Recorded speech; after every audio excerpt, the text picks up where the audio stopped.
give me 1 second to just check my tuning.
Walk off stage. It's all yours. Okay. All right. Thanks so much.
Good afternoon, everyone, and welcome to today's Sunday concert. We're very pleased to have with us today singer-songwriter Marc Berger.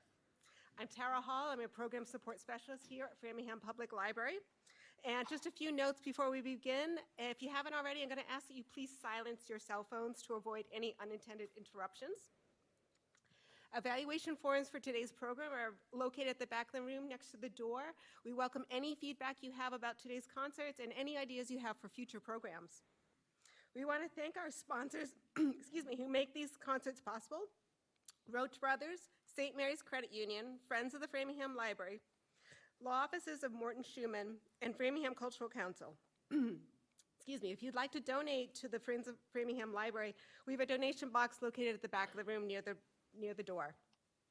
I'd like to thank our volunteers, Bill Rabkin, Howie Goldberg, and Anya Patel, who make it possible to stream and record our concerts. And with that, I'd like to introduce Marc Berger.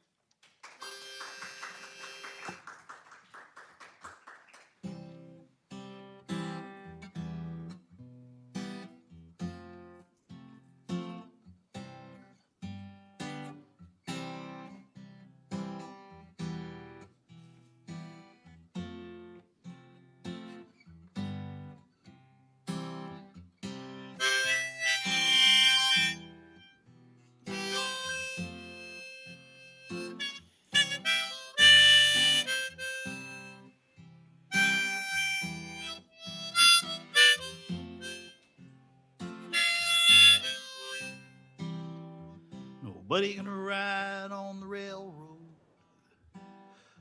Went down Chestertown and they just said goodbye. Nobody gonna ride on the railroad. Once proud and shining, now she's dusty and dry. Nobody rides, can't you hear that soulful whistling in the wind? Nobody rides, jumped the rails and roared away round the bend. Nobody rides, say a prayer for every soul along the line. Nobody rides on the train that made this great land of mine. Nobody gonna dance to the music. Don't call the union hall, it's boarded up tight. Nobody's gonna dance to the music. Nobody gonna dance to the music tonight. Nobody rides, can't you hear that soulful whistling in the wind? Nobody rides, jump the rails and roared away round the bend. Nobody rides, say a prayer for every soul along the line. Nobody rides on the train that made this great land of mine. Hold on, dear old dad of mine worked his fingers down to the bone. Hold on now, mama, don't you cry. I'll take you with me if I knew where to go.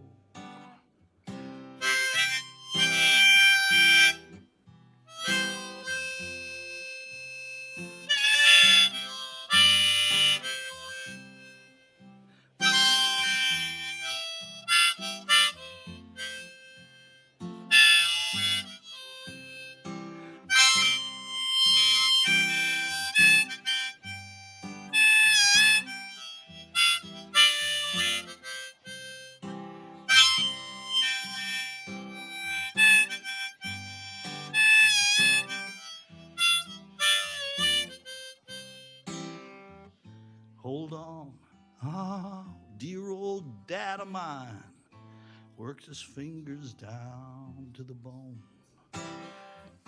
Hold on now, mama, don't you cry. I'll take you with me, ma, if I knew where to go. Nobody gonna walk on the water. Just sold my Bible for a good piece of bread. Nobody gonna walk on the water. Big train stole away and it left us for dead. Nobody rides, can't you hear that soulful whistling in the wind?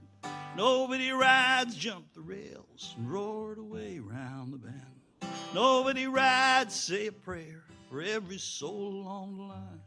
Nobody rides on the train that made this great land of mine. Nobody rides. Nobody rides. Nobody rides. Hey, no more. Nobody rides on a train that made this great land of mine. Nobody gonna ride on the railroad. Went down to Chestertown and they just said goodbye. Nobody gonna ride on the railroad. Once proud and shiny, now she's dusty and dry.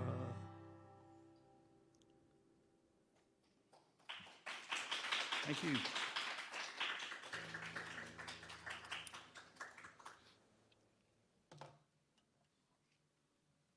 This next one's a song about a cowboy who thinks he's got his act all together till he comes up against a horse that he can't figure out how to stay on top of.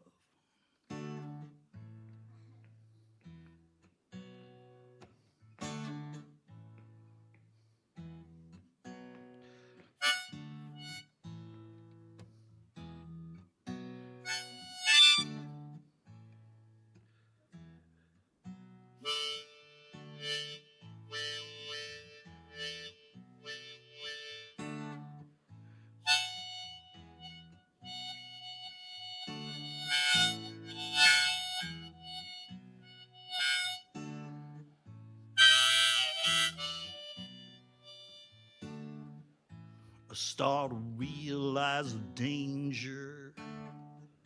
You gotta wonder, are you tough enough?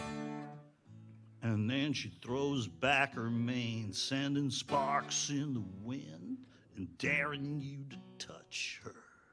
You've gotta take it on the chin if you wanna ride or if you wanna win. You've got to take it on the chin if you want to ride her.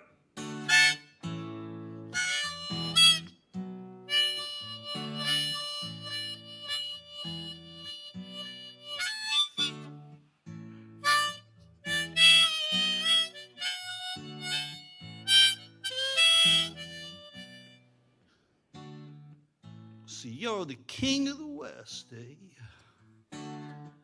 You say there isn't much you haven't done. But she remains unimpressed, and she's bolting from the gate. Leave you choking on her dust now. You've got to take it on the chin if you want to ride or if you want to win. You've got to take it on the chin if you want to ride her. If you want to ride her, all kind of fever as you touch those skin-tight muscles and take the reins in your hand. You're coming close, so close. Her eyes are burning wild. She's gonna do something bad. She's teaching you a lesson. If you want it, you're gonna have to come and get her now. You can feel it in your chest. She rears back and kicks. You were dying to possess her. You've got to take it on the chin if you want to ride or if you want to win. You've got to take it on the chin if you want to ride her. If you want to ride her.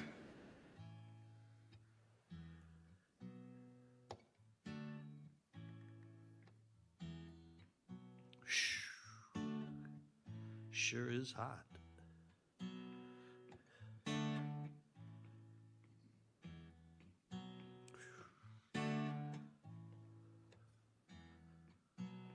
This could take all day.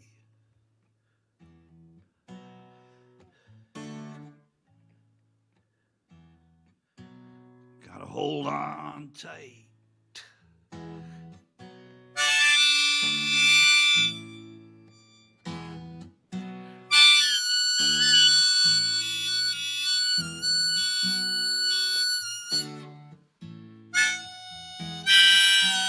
Giddy up.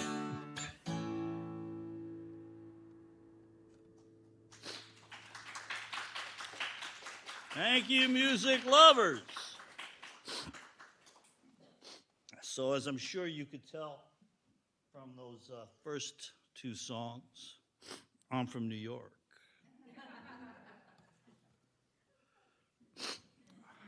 And I made a trip out west when I was 21 years old. Me and a friend, I was about to start law school, and me and a friend decided to have a summer adventure, you know, that kind of classic experience. Two guys get out on the road, drive across the country, see the sights of the West, chase girls across America. So that was the concept. And we were clueless. Like, neither of us had ever slept in a tent in our lives. And we borrowed some half-assed equipment we didn't know how to use. We threw it in the car and hit the road. Now, when I say we were clueless, I mean we had no sense of the scale of things out there. Our frame of reference was the Northeast, right? And so we didn't realize how big things were out there, you know, how far apart everything was from everything else. Like, I remember one night we got to the Grand Canyon, and there were no campsites. So we just said, screw it, let's go to Yosemite. And it was that kind of a trip. And I managed to drive through the Mojave Desert and not crash the car through the night, and woke up the next afternoon in Yosemite National Park. 2 days later, we woke up in Yellowstone Park in Wyoming.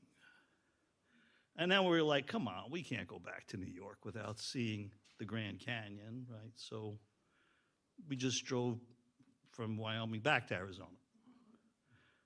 And so that's the kind of trip it was. It was like two young guys, our eyes bugging out of our heads, just exhilarated by how amazing everything we were seeing and were looking at was. And we were everywhere for like 5 minutes and treated the West like kind of a Milton Bradley game, right? And I came back to New York and I started law school. And But it was immediately apparent that something was different because all I wanted to do was get back out there. And so for each of my next 5 summers in my early 20s, now I don't know if you guys know Manhattan at all, but I lived in a neighborhood that was known as Chelsea. So I lived on the west side. And for each of the next 5 summers after that first trip, either late July or early August, I chose one destination in the west, and I drove across the United States by myself to that destination. So this is 5 straight years after the first trip. So it became part of my annual deal, right? I lived in New York City, so I lived in an insane asylum. Once a year I got to open the door, walk out of the nut house, get in the car, hit the road. I came to really look forward to those drives. And it was the only time probably in my life where I was really aware of the fact that we live on this ball that's turning, because I would start my day and the sun would be behind me. And over the course of the day, as I drove west, the sun would outrace my car and I could feel the turning of the earth. And on those drives, the experience I had on those drives were, you can't have anymore because I didn't have a cell phone. So once I crossed the Hudson River, I was just not going to be talking to anybody that recognized the sound of my voice or seeing anybody that recognized my face for 4 or 5 days. I loved it. And I was on one of those drives, and my destination, have any of you guys here today ever been to Glacier National Park in Montana? Nobody. Just the camera dude. Okay, so the rest of you guys really have something very much to look forward to. We agree back there? Oh, yeah. Okay, and so, all right, so if you've not gone, I'll tell you how you're going to get there. And this is how you're going to drive there from here, all right? Basically, you're stuck on the interstate until you get to Chicago. There's just too many friggin' people. You're not going to get anywhere. And so you're stuck on the interstate. So it's the worst part of the ride till you get to Chicago. But once you get west of Chicago, you can head northwest. Well, you can jump off the interstate and you get onto the 2-lane blacktop roads that the interstates replaced. For me, that was always when the ride became interesting, because the environment came up to the car, and you could go 100 miles an hour and slow down to 30 when you hit the towns, and they were further and further apart as you headed west. And so now when you guys drive to Glacier Park, like I did then, you're going to go northwest once you're on west of Chicago, northwest through Madison, Wisconsin, up to Duluth, Minnesota, which is where you're going to pick up US 2, US Route 2, and that's a 2-lane blacktop road that goes across all of Minnesota, and it goes across all of North Dakota, which is a big sucker. And then it dumps you out on the high plains of eastern Montana, which, have you ever guys heard this term that describes this place? It's the big sky country. You know this term? Okay. I think a lot of Easterners think this has something to do with the Rocky Mountains, but the big sky country is actually the high plains of eastern Montana, where the land starts to slope up out of the Midwest toward the Rockies, and you're basically in a place where the surface of the land is just dirt, and there's almost no trees, and consequently, you can see for hundreds of miles in every direction, and it makes the sky enormous. And this is why it's called the Big Sky Country. So here I am. I've been driving for 4 days with nothing but my own thoughts to keep me company. And I'm out here on Route 2, on the high plains of eastern Montana in the Big Sky Country. And the sun is in the west, illuminating the clouds. It's late in the day. And it occurs to me that I've not seen another motor vehicle for about 2 hours. And I can see forever in every direction, which means that I'm the only apparent living thing. And I live on 24th Street and 9th Avenue in New York City. So this is kind of cool, right? And I pull over to the side of the road, and I get out of my car, and I survey my situation after 4 days of driving. And I involuntarily started screaming at the top of my lungs. And I always think of it as the moment when I knew this stuff was just about free, and I could have it for the rest of my life. So this is a song called Montana.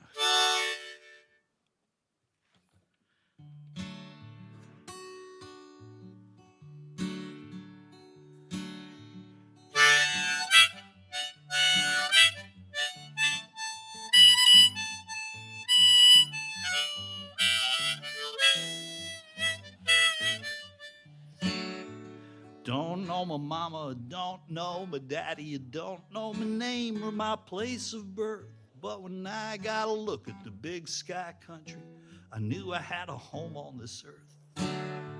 Montana, Montana, rocking me under your heavenly skies. Montana, Montana, gonna love you till the day I die.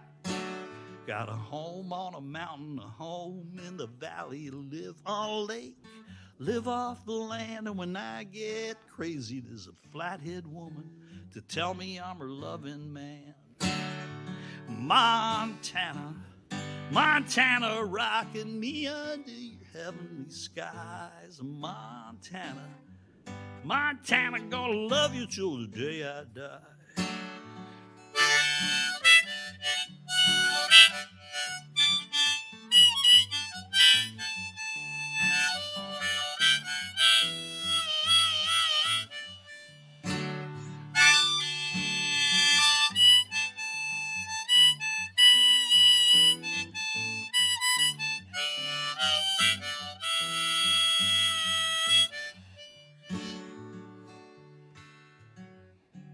Yeah, when it's raining on the prairie,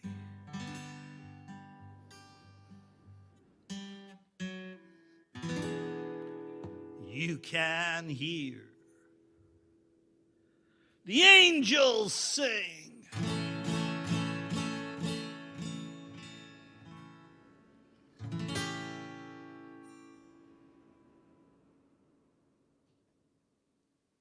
And there's a mist on the river strips, on the griddle, the sun's coming up on the great highway. And with the Rockies rising in a cloud so gentle, you forever take my breath away.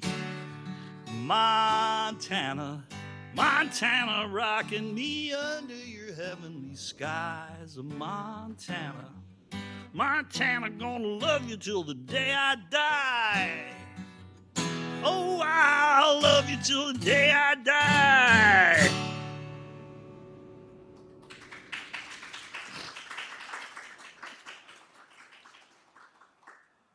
Thank you, thank you.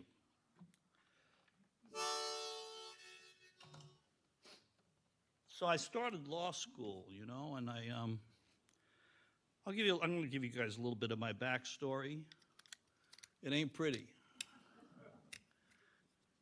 So I got a little sidetracked. Senior year of high school and, first year of college. I got a little sidetracked by a drug, which if you have not taken it to this point in your life, might as well avoid it completely at this point. It's called LSD. I don't know if you heard of LSD, okay? And so I lost my mind for a little while because totally because of taking this particular drug. And so for a little while, I was kind of in the wilderness, we could say. I dropped out of college, and little by little, I managed to put things together. It took me a while. And so now I had to figure out what I was going to do. I couldn't really be a full-time student anymore. I needed a job. Wasn't sure what I wanted to do. And I had graduated from high school on Long Island, and I was sitting in a car with a friend of mine on Hempstead Turnpike in Long Island, and we were smoking a joint. And I said, I don't know really, I'm not sure what I want to do. And he said, well, man, why don't you go to law school? And I was like, I was high. It sounded good, It got in there. It's like one of those moments where somebody says something and you're in the right frame of mind and it just kind of, lands. He said, yeah, man, you could always use a law degree. And so I thought, yeah, maybe I'll go to law school, right? And so I had a day job. I was living in New Jersey. Rutgers had a night law school and it was state tuition. And so I took the LSATs and I did well enough and I got into Rutgers Law School. So I started law school, but I didn't, as you can probably tell from my story, I didn't have some burning purpose to be a lawyer, right? I was pretty happy I wasn't crazy. And so I started law school and I loved it. I mean, I found the study of the law super stimulating, intellectually fascinating. And when you study the law, what you're really studying are kind of the rules that have evolved over centuries, going back to England, the kind of rules that evolved that set the kind of game that we can play with our fellow citizens so that we don't kill each other. And so it's a very interesting subject in its totality, and I loved it. But for some ungodly reason, in my second semester of law school, I started writing songs, which makes not a lot of sense, of course. And the first ones I wrote were horrible. But by the time I graduated, I'd written a few I thought were pretty good, and I felt like I'm sure I'm going to be a lawyer, but I should get this out of my system, right? And so I hatched a plan. I was studying for the bar, and I said to myself, why don't I just go make some appointments with some music publishers in New York City. I'll take them my songs, and they're going to listen to my songs, and they're going to say, hey, they're not bad, but it's a tough business, kid. You can be a lawyer. It's a no-brainer. And then I go on my merry way, be a lawyer. I wouldn't think, what if I had tried?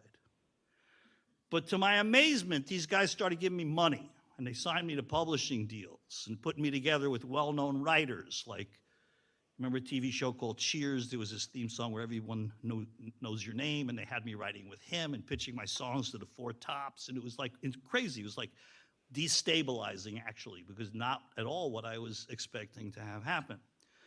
And then I had a chance encounter with the then very great American artist. Do any of you guys remember who Richie Havens was? Do you know who Richie Havens was? Some of you? Okay. And he kind of became a champion of mine as a songwriter, began doing a song of mine in his concerts. And the name of the song is The Last One.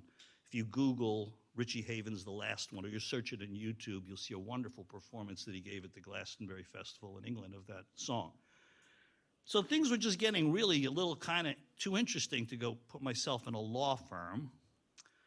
I didn't know quite what was going to happen, but this was not what I was expecting, but it was certainly interesting.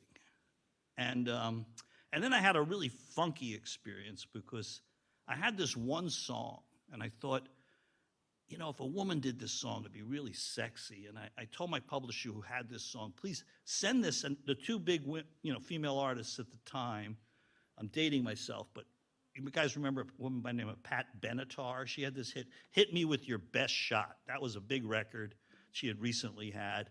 And then this other woman who had the #1 hit in the world, and the song was called Betty Davis Eyes. Her name was Kim Carnes.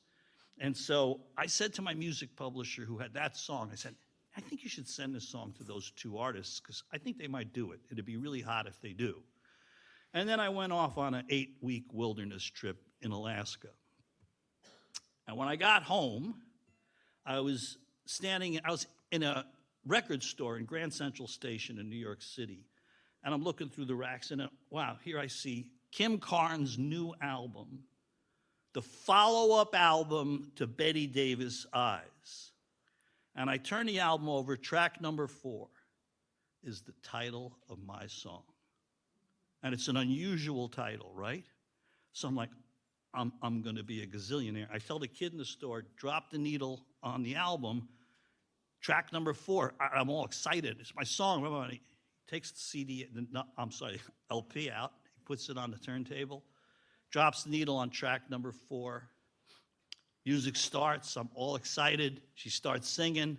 It's not my song. But it's like this is a very unusual title. And so the coincidence level of a song with the same title after my publisher sent her one with that title, winding up on our album. It's really, I don't even understand what's going on. But then it gets to the chorus, and it's my chorus. So I'm like, what? Let me see that album. And I turn it, I open it. Track number 4. Who's credited as the writer of the song? Kim Carnes and the record producer. So I'm like flipping out, right? And so at the time, I had a music business attorney who's negotiating these contracts with music publishers for me. I got on the phone, I called him, I went, into the phone, and he just said, chill out. We definitely have a lawsuit. We can prove the song was sent to her. We just have to kick back and see if it does any business, this album. Because if it's not a successful album, there's not going to be any money to fight over, and there's no point to suing her. And the record tubed her career, went down the drain, did no business. And that was the end of that story, except for the fact that, I thought I had a plan, but my plan was starting to get a little sour as a result of this experience. I was thinking I might be a songwriter. I'd get other people to record my songs. Maybe I'd have a hit, and I'd have a career, and blah, blah, blah.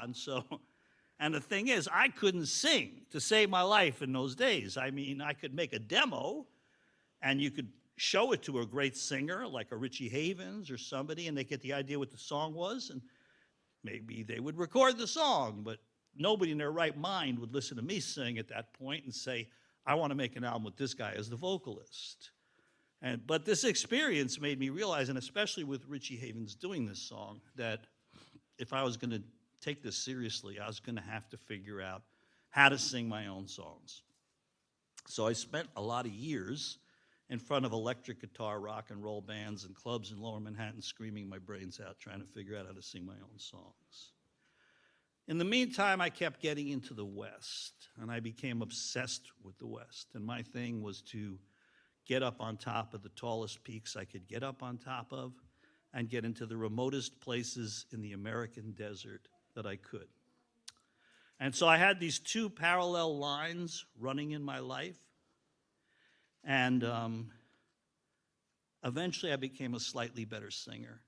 And I hatched this plan of making an album of songs that reflected my connection to this iconic and mythological subject of the American West. And that's what I'm performing for you guys in this concert. The name of the album is Ride, and this is the title song.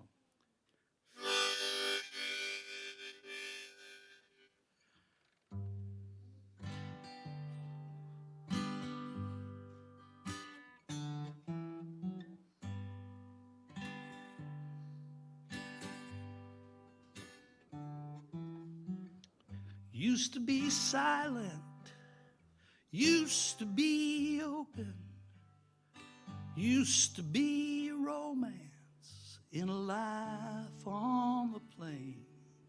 Now it's Exxons and Kmart's, Best Westerns, McDonald's, and my cattle graze on the big missile range. Ride, ride, get along, little doggies. Ride, ride, so gold in the sun. Yippee-yi, boys, hear the dinner bell ringing. Get along, little doggies, for day's about done.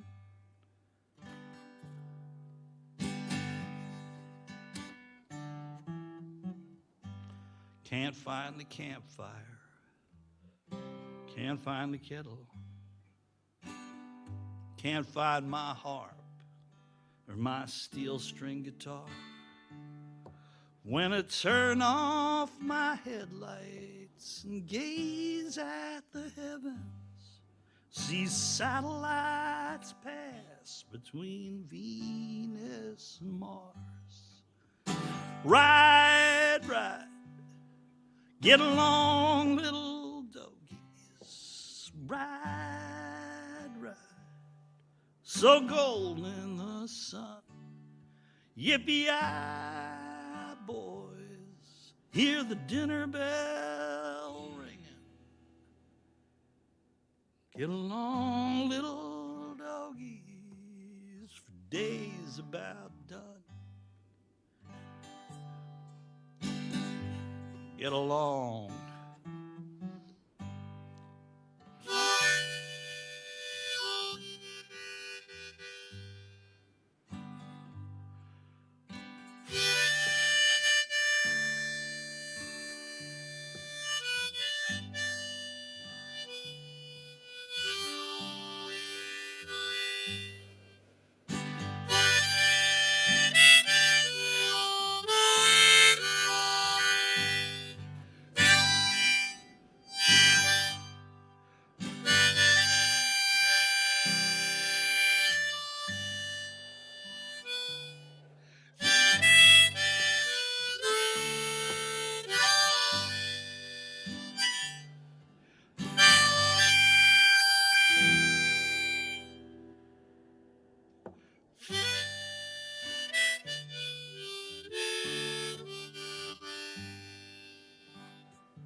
The blacktops are fading. Turnpikes, they're opening. But somehow, it just ain't the same as before. For it's up in the morning in search of the dollar. And there's no time for riding around here anymore. Ride, ride, get along, little doggies. Ride, ride, so gold in the sun. We're a long way from the wide open space.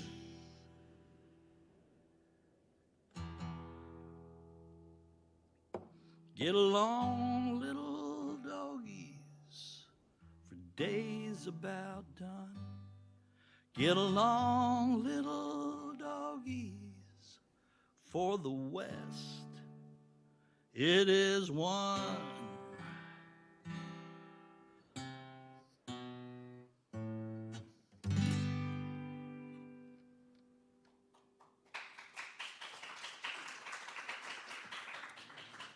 Thank you, thank you. So there's one thing I noticed about being out there that was so different from my regular daily existence in New York City. And that is that in my normal daily life, everything that I thought about and everything that I had on my mind was extremely important. Like every decision I had to make, what I was going to have for lunch, it was just all of the highest order of magnitude. Does anybody here at the Framingham Library have any idea what I'm talking about? And then I would get out there, while it's this tiny thing in this huge ocean of space, right? And instantly and unmistakably, nothing was important. I wasn't important. I loved it. To have my attention, so off of myself and into what was going on outside of me, what I was looking at, my environment around me, to have my attention so extroverted, right? And this made me realize at a young age that there is zero fun to be had in this life with our attention going this way.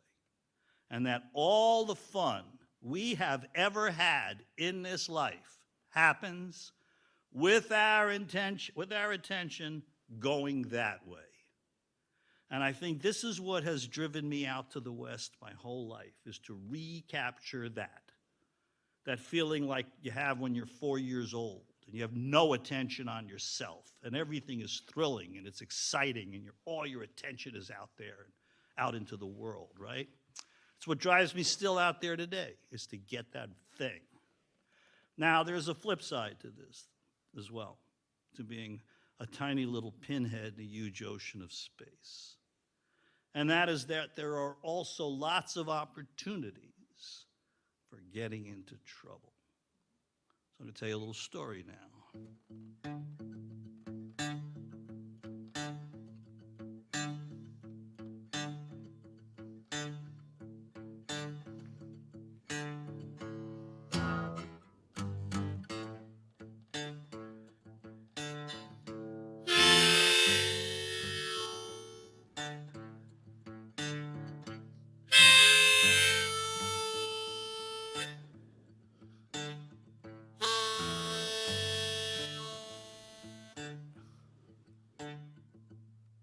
Bought a secondhand van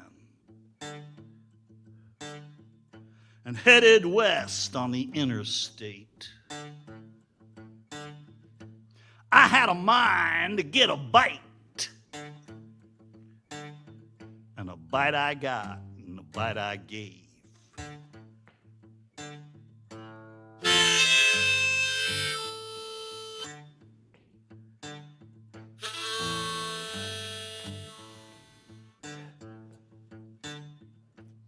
She asked me if I had a light.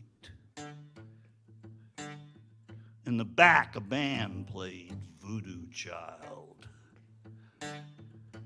I think I mumbled something dumb. She said, "Let's dance a little while." Pretty soon the room was getting hot. I could have left, but I bought a beer. I felt my skin begin to scream when she whispered in my ear, "Time waits for no man. Time waits for no man. Time waits for no man. Time waits for no man."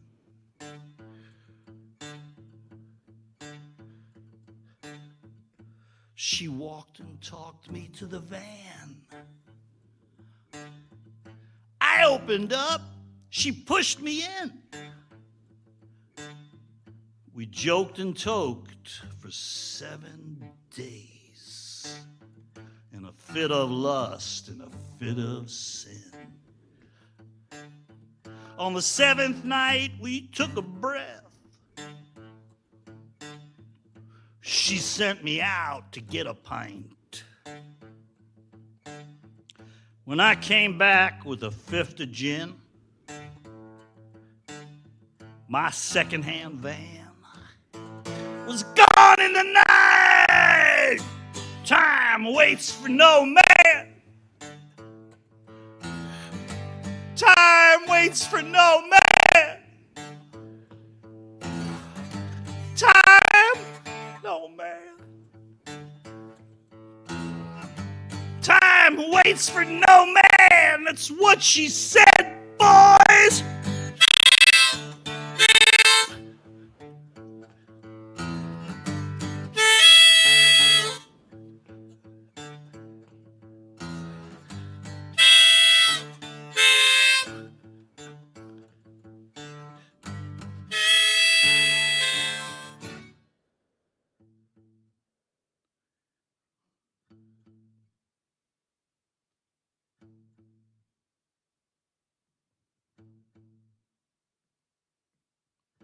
Sat my butt down in the road.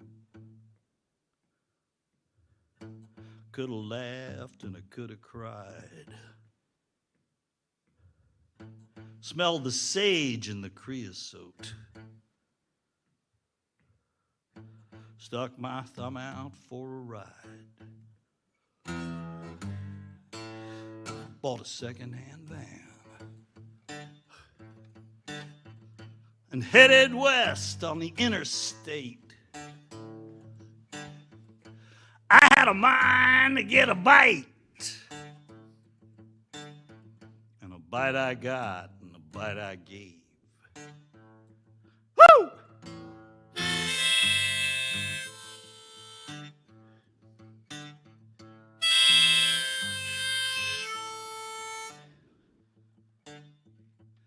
Time waits for no man. Time waits for no van. Time waits for no man. Time.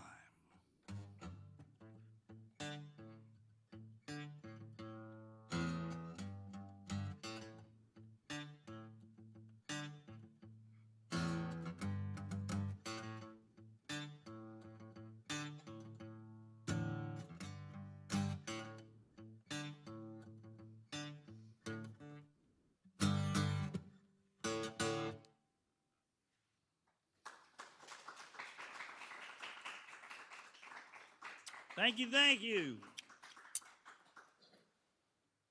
So, in making this album, this Ride album, I was aware of the fact that the subject of the West has inspired many great artists, whether you're talking about poets and novelists and painters and sculptors. But when you think of the subject and you think of artists, of course, we think of filmmakers, right? And a filmmaker who had a big influence on me in the creation of this album was a filmmaker by the name of John Ford. And he made these beautiful black and white westerns. And before I continue along this line, I just do want to mention that I did speak to the people in charge here at the library before the concert, and they did assure me that it is totally legal to dance in the library this afternoon, okay? You guys being very still, and I don't know if you think there's like some ordinance or, but nobody's gonna get arrested if you get up and decide to shake it. So I just want to point that out, okay? Now back to John Ford. So he had, he made these gorgeous like black and white westerns where he would have these amazing tracking shots, right? Where, his frame would be like this. Here's the screen, right? That's the entire screen, and the land would just be on the bottom of the screen. And the rest of the screen would be filled up with just gorgeous black and white clouds and sky, just breathtaking. And you might have a guy and a girl and a horse and buggy at the bottom of the frame, and there'd be some fiddle music or some accordion music, and they'd start kind of riding off, and little by little they just disappear in this huge space. So I'm about to do another song from the album that really is kind of influenced by him and that imagery. And I do want to take a moment just to talk about the album because, the subject of this album is the West. It's a very big subject, and the album is very cinematic. And so if you hear the album, you're going to hear electric and acoustic guitars, drums and bass. You're going to hear accordion, mandolin, fiddle, harmony, vocals. We spent a lot of years making this album and getting it right and making these very cinematic and visual recordings. Starbucks has licensed this album, so if you're sitting in a Starbucks store anywhere in the world at the right time, you hear songs. You might hear a song from this album playing. So the response to the album has been very gratifying. And normally I do perform with a band in for-profit and ticketed events. And when we do those, whether it be a theater or music festival or the like, the album sells for $1,000, okay? But given the civic nature of this event, like I get it, this is like nobody's getting rich off this deal. I understand, okay? And so at the end of the concert, I'm gonna get in the spirit of things here. And I am gonna chuck these remaining Ride albums, there aren't that many left anymore, at you guys, these CDs, I hope you're listening, for $10.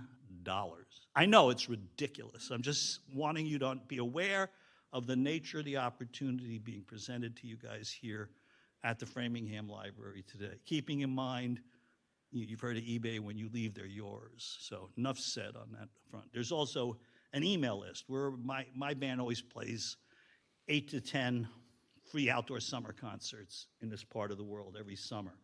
And so I would love for you to hear how this is really supposed to sound, and come out and hear the band on a warm summer night, bring a chair, whatever, So there's an email list, and if you're on that email list, you'll get notification of the concerts we'll be playing this summer in Eastern Mass. All right, so back to John Ford, and like I said, that kind of imagery is responsible for I think, the influence on this next record. And feel free to get out of your chairs and shake your booties.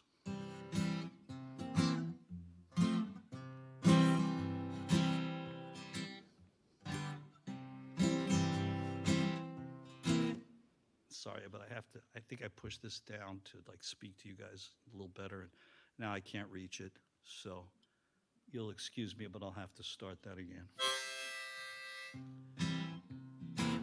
Hope it's as good.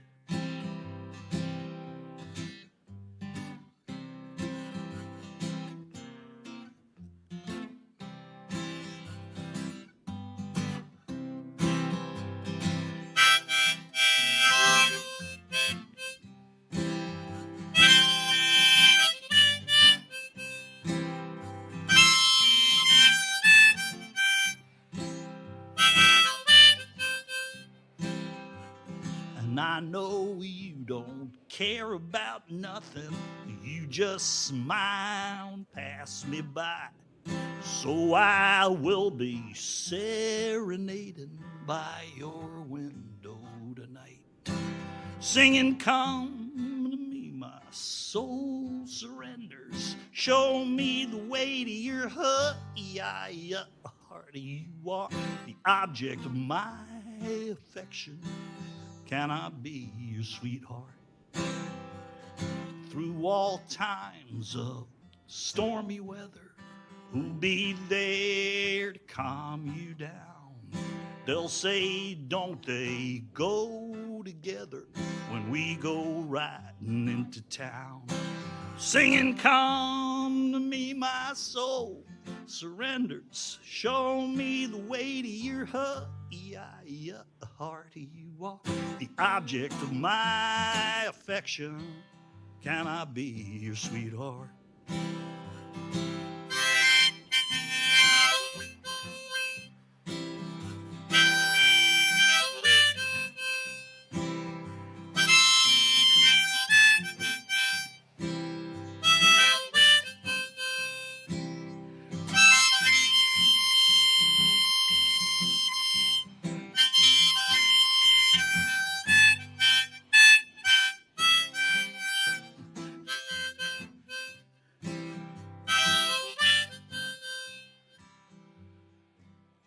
We'll go out upon the prairie and put our roots down in the ground. Now, if the bass player was here, he'd go, boom, boom, boom, shout it out across the county. We'll get by together now. So come to me, my soul surrenders. Show me the way to your heart. You are the object of my affection. Can I be your sweetheart? You are the object of my affection. Can I be your sweetheart? What's that? All right.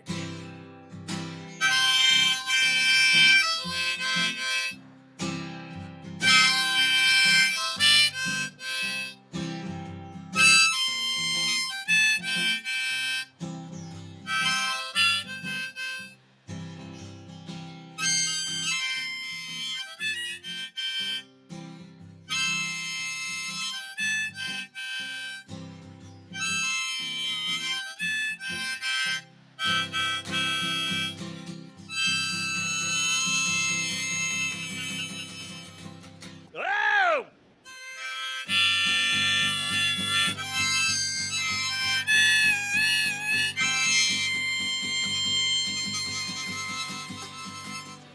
Ah!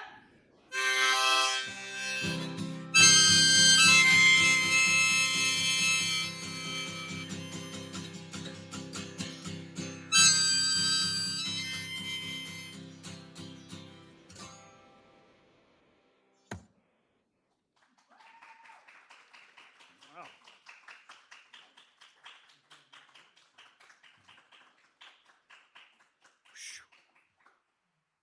Thank you, guys.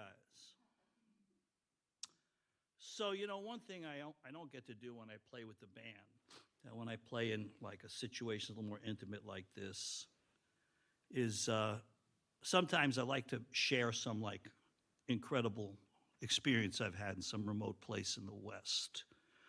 Stop playing music a little bit and just, you know, share a story of some experience like that that I've had, but only if you guys are interested in hearing something like that. I mean, what do you think? I mean, it's been a long concert, I understand. I mean, can you tolerate that, or what do you think? You interested? You up for this? Okay, all right. It won't be scary. You want a scary one? Were you ever afraid? Yeah, yeah, definitely, yeah. In fact, there's some of that in this story. I'm going to tell you, the one I'm going to tell you today. You guys up for the goat story, maybe? The goat story? What do you think? Okay. And so this happens to be a different trip to Glacier Park.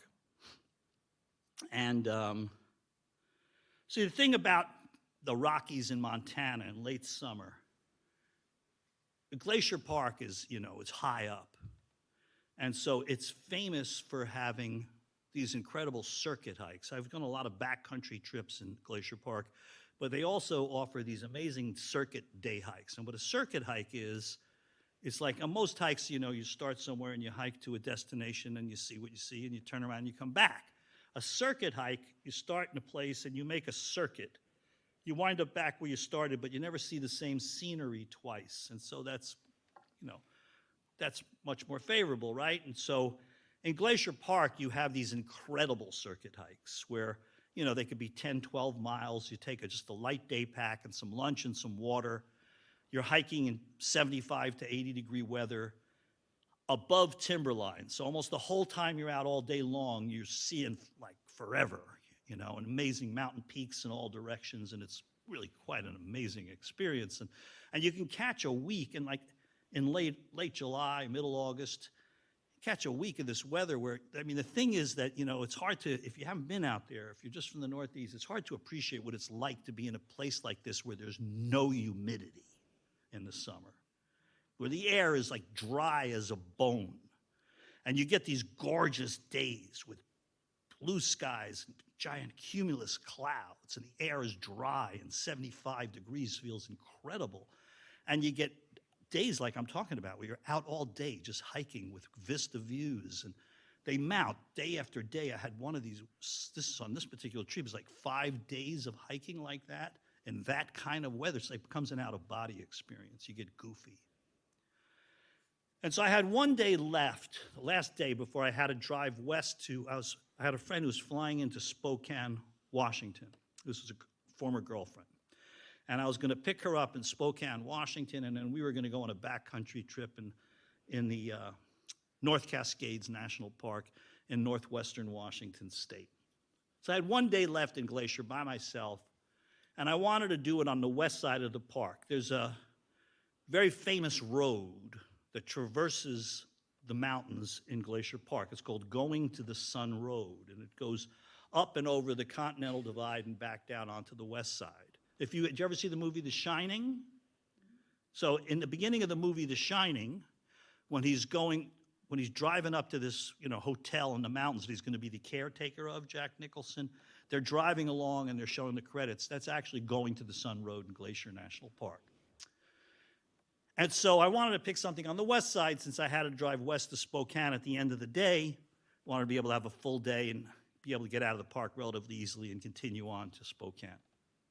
So I picked this one hike that looked pretty interesting to a peak called Lincoln Peak. And Lincoln Peak, it was not a circuit hike. It was a grunt. It was about 3,000 feet of elevation gain up to about over 10,000 feet at the top of the summit. So it's a physically demanding hike.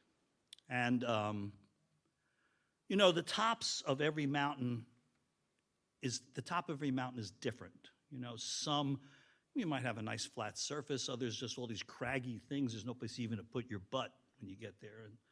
And so, but this did have a nice flat surface, and I would say it was about, the summit was about from the edge of this row of chairs to the right wall there, you know, and maybe from the front row to the back. So it was an ample type thing. and a nice flat surface on the summit of Lincoln Peak.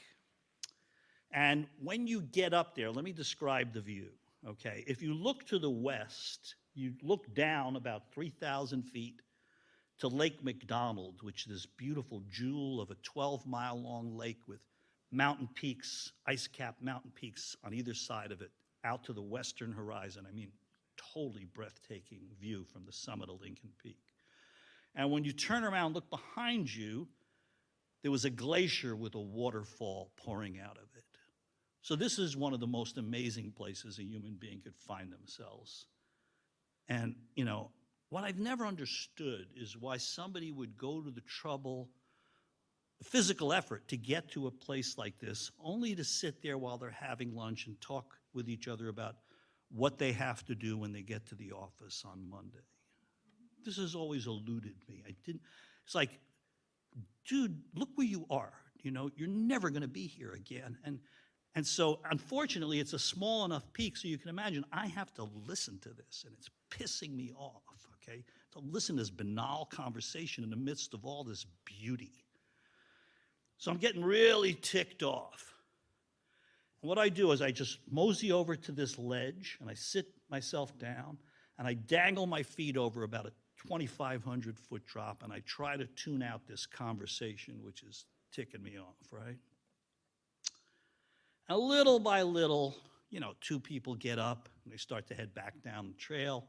Group of 3 gets up, boom, boom, boom. Finally, the last group of people gets up, and they start to head down the trail, and I have this place to myself.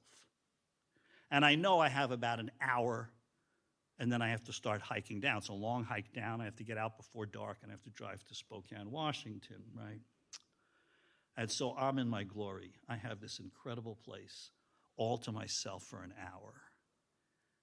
And all of a sudden I hear footsteps from behind me, and I'm thinking, I mean, who's coming up this late in the day only to turn around and go right back down?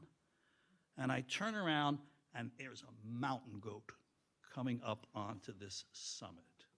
And I look at my feet dangling over a 2,500-foot drop, and I'm thinking, whoa, this is not real good.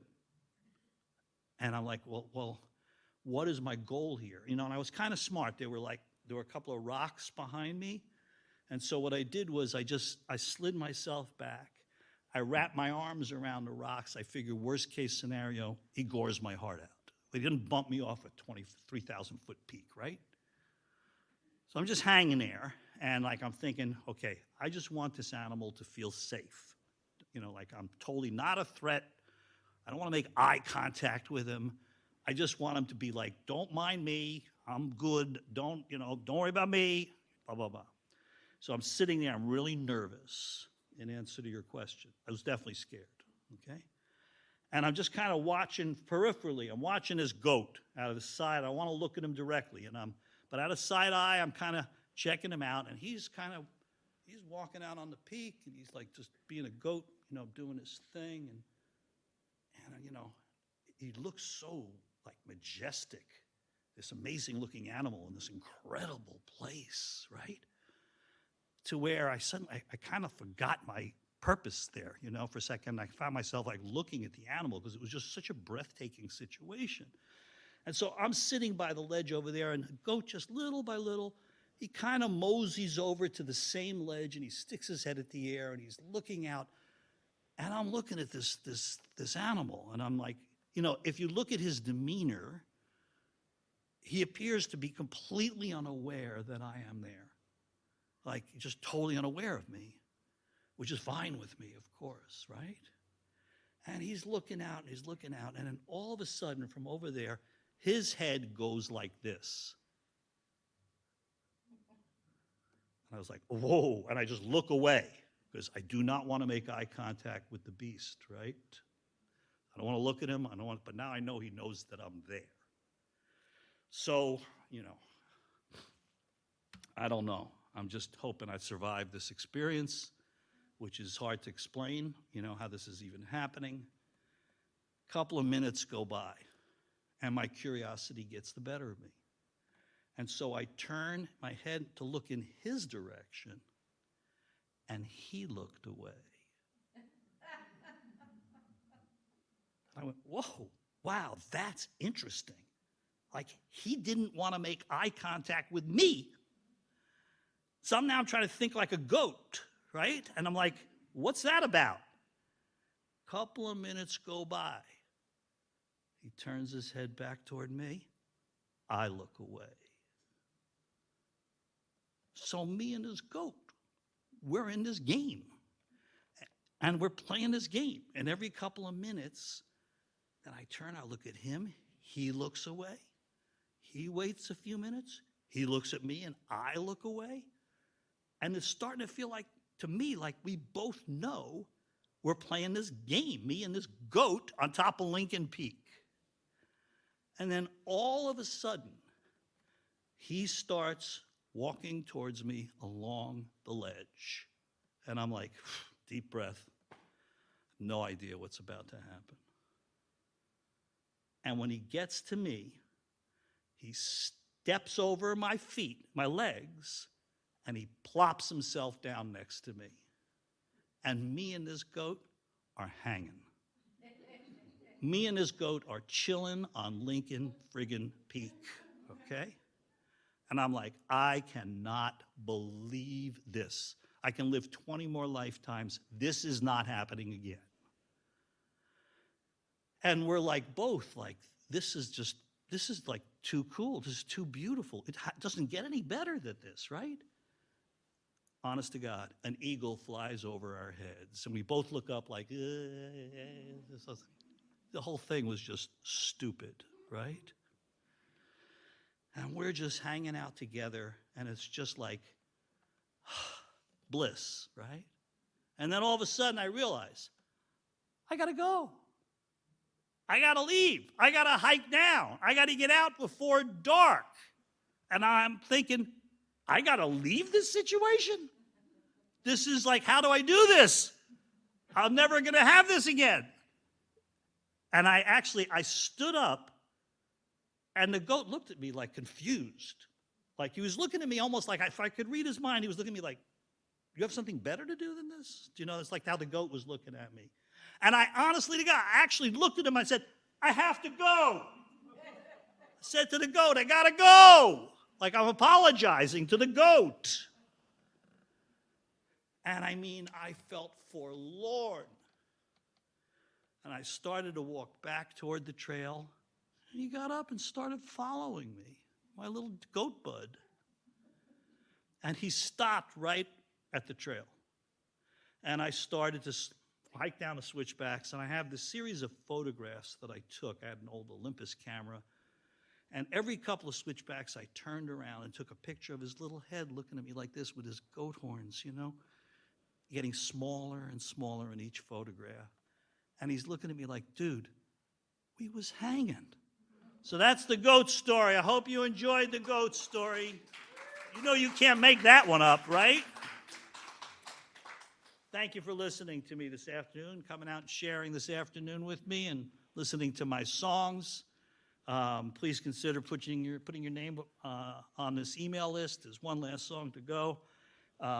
And consider picking up a copy of Ride for the stupid one-time only price here at the Framingham Library of $10. And then we ought to take a moment also to acknowledge the role a local library plays in a community, which is immense and super important, and the value it gives for what it does, all the hard work that makes an event like this happen, the volunteers who are live streaming it and filming it. Let's give it up for everybody who went into putting this together and your local library. Let's give it up. Thanks again. Thanks so much for sharing your afternoon. I really enjoyed meeting you guys and playing for you. I'll stick around, answer your questions about the West, whatever you want, take your money. And so I'm going to close with the final song on the album, and it's called A Bottle of Wine, a Suitcase, an Umbrella.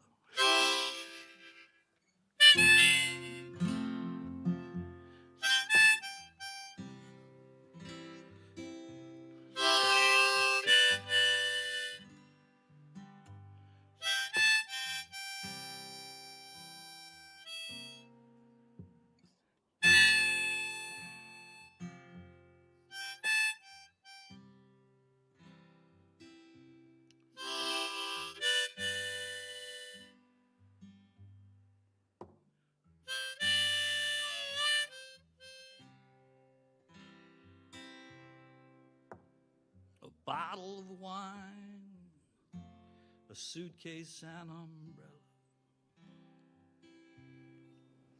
Three things that mean so very much to me. A bottle of wine, a suitcase, and umbrella. There's times you find no finer company. A bottle of wine leaves the pain. The suitcase for the morning train. When skies are gray and threatening, umbrella keeps you from the rain. Mademoiselle, break your heart in the end. Brother, when you start again, could you have three better friends? A bottle of wine, a suitcase, an umbrella. When you're dying of thirst and the bar boys draw you down, a bottle of wine, a suitcase, and umbrella. When the sun comes up and the brakeman's leaving town, a bottle of wine leaves the pain. The suitcase for the morning train. When skies are gray and threatening, umbrella keeps you from the rain. Mademoiselle, break your heart in the end. Brother, when you start again, could you have three better friends? Hey la la la. Hey la la la. Hey la la la. Hey la la la la la la. Mademoiselle, take your heart in the end. Brother, when you start again,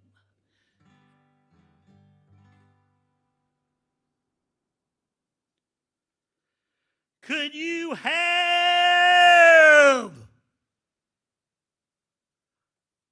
three better friends?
Thank you guys. Come up and say hi. Thank you.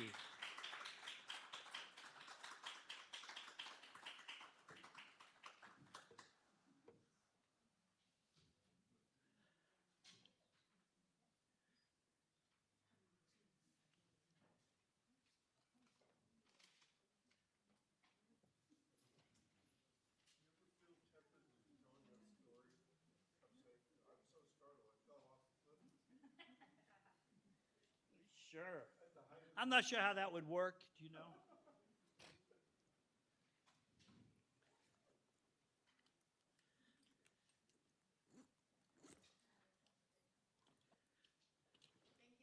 Thank you. Thank you. You too.